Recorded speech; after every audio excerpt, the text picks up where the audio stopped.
ក្រងក្រចេះកាន់តែមានសោភ័ណភាពគម្រោងរំដោះទឹកភ្លៀងនិងការពារទឹកជំនន់ ADB សម្រេចបាន 68% ហើយ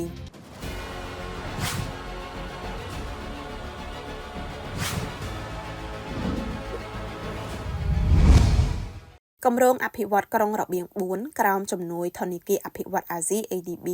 ដែលមានក្រសួងសាធារណការនិងដឹកជញ្ជូនជាប្រធានគម្រោងសម្រាប់ខេត្តក្រចេះមានអនុគម្រោងប្រព័ន្ធលូរំដោះទឹកភ្លៀងនិងជាប្រព័ន្ធការពារទឹកជំនន់គិតត្រឹមខែមករាឆ្នាំ2026នេះសម្រេចបាន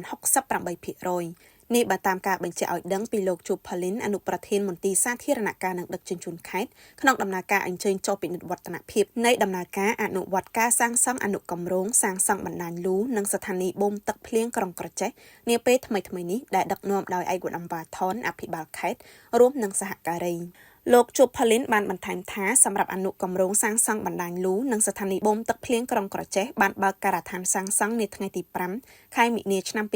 2025សាងសង់លើផ្ទៃដីទំហំ 16.7 ម៉ែត្រគុណនឹង30ម៉ែត្រមានសំណង់ម៉ាត់ឈ្នាងបង្ហូរទឹកចេញពីស្ថានីយ៍ទំហំ 13.4 ម៉ែត្រគុណនឹង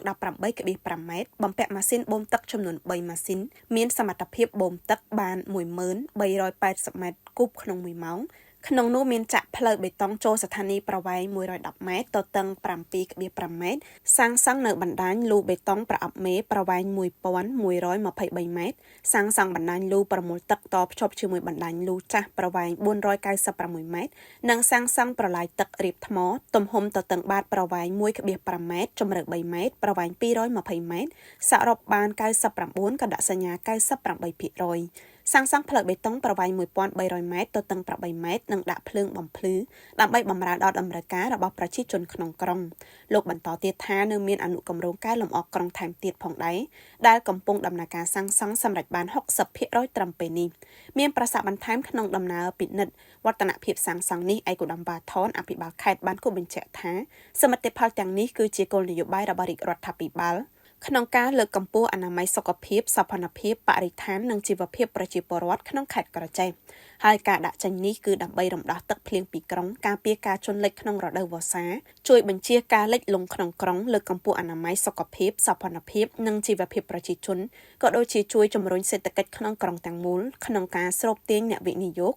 មកប្រកបអាជីវកម្មផងដែរឯកឧត្តមវ៉ាថនក៏បានស្នើឲ្យបងប្អូនប្រជាពលរដ្ឋចូលរួមថែរក្សានូវសមិទ្ធផលដែលកំពុងកើតមាននៅក្នុងមូលដ្ឋានដើម្បីជាប្រយោជន៍រួមក្នុងសហគមន៍យូរអង្វែងព្រមទាំងការចូលរួមគោរពច្បាប់បទដ្ឋានគតិយុត្តនានាពិសេសច្បាប់ចរាចរណ៍ផ្លូវគោកឲ្យបានខ្ជាប់ខ្ជួនធនធានអភិវឌ្ឍជនបទនិងកសិកម្មដើម្បីកសិករនិងអភិវឌ្ឍសេដ្ឋកិច្ចសង្គម